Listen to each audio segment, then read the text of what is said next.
ఎంత మంచి వాడవయ్యా చందమామ, నిన్ను చూసి పొంగిపోయే చదువులమ్మా.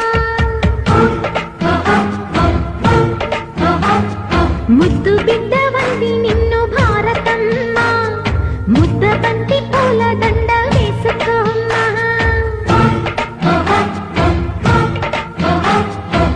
విద్యార్థుల కళ్ళలోనే భారతి ఉందమ్మా,